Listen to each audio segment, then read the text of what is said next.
There's no feeling more intense than starting over. If you deleted your homework the day before it was due, as I have, or if you left your wallet at home and you have to go back after spending an hour in the commute. If you won some money at the casino and then put all your winnings on red but it came up black.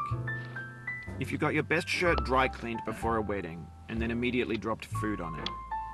If you won an argument with a friend and then later discovered that they just returned to their original view. Starting over is harder than starting up. If you're not ready for that, like if you've already had a bad day, then what you're about to go through might be too much. Feel free to go away and come back. I'll be here. Alright, thanks for coming with me on this trip. I'll understand if you have to take a break at any point. Just find a safe place to stop and quit the game. And don't worry, I'll save your progress, always, even your mistakes. This game is a homage to a free game that came out in 2002, titled Sexy Hiking. The author of that game was Jazuo, a mysterious Czech designer who was known at the time as the father of B games. And B games are rough assemblages of found objects.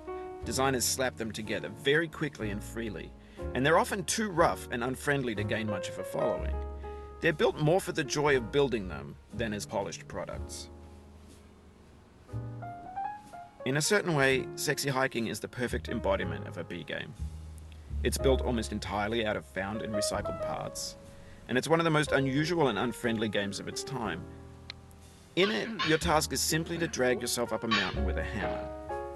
And that act of climbing, in the digital world or in real life, has certain essential properties that give the game its flavor. No amount of forward progress is guaranteed. Some cliffs are too sheer or too slippery. And the player is constantly, unremittingly in danger of falling and losing everything. Anyway, when you start Sexy Hiking, you're standing next to this dead tree that blocks the way to the entire rest of the game. It might take you an hour to get over that tree, and a lot of people never got past it. You prod and you poke at it, exploring the limits of your reach and your strength, trying to find a way up and over. And there's a sense of truth in that lack of compromise.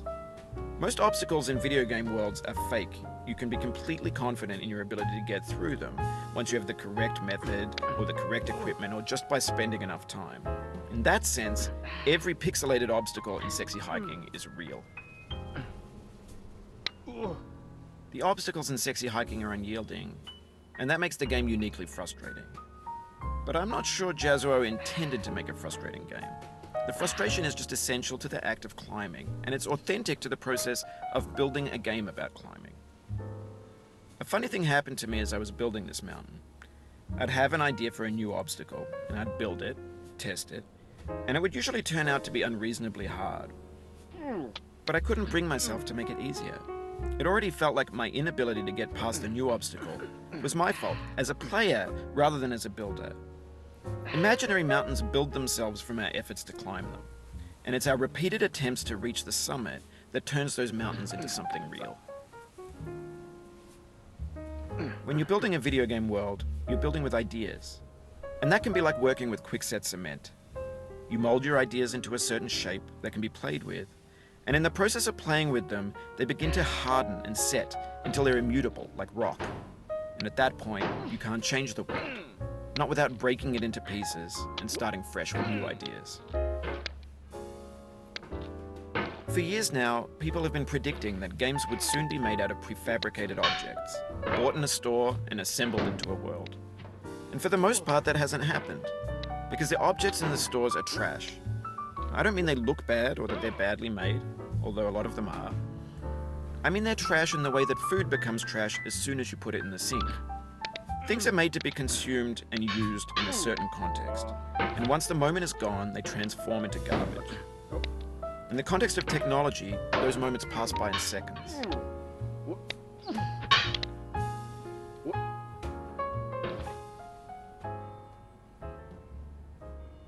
Over time, we've poured more and more refuse into this vast digital landfill that we call the internet.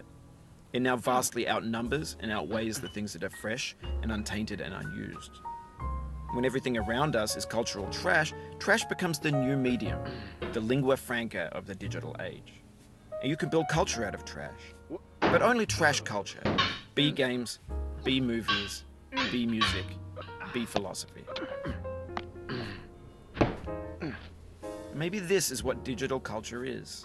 A monstrous mountain of trash, the ash heap of creativity's fountain.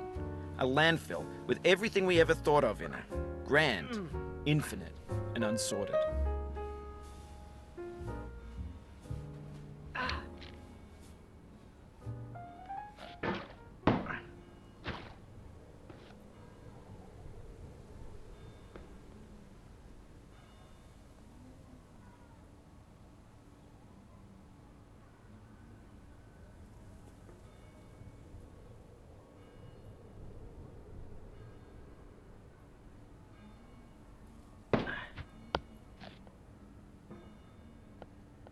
There's 3D models of breakfast, Gen X's fanfic novels, scan magazines, green screen Shia LaBeouf, banned snuff scenes on LiveLeak. Facebook's got lifelike bots with unbranded adverts and candid shots of Kanye and Taylor Swift mashups, car crash epic failed GIFs, Russian dashcam vids, discussions of McRibs, discarded, forgotten, unrecycled, muddled, rotten, untitled.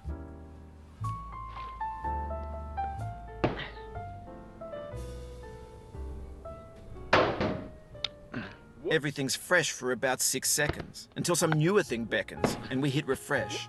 And there's years of persevering, disappearing into the pile, out of style, out of sight.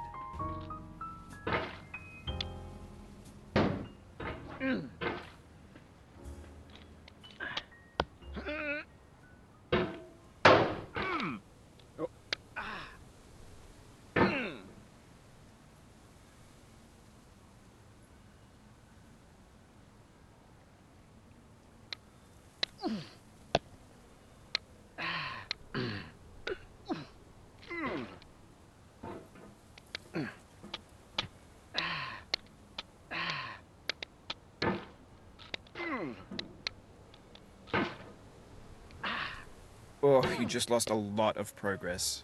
That's a deep frustration, a real punch in the gut.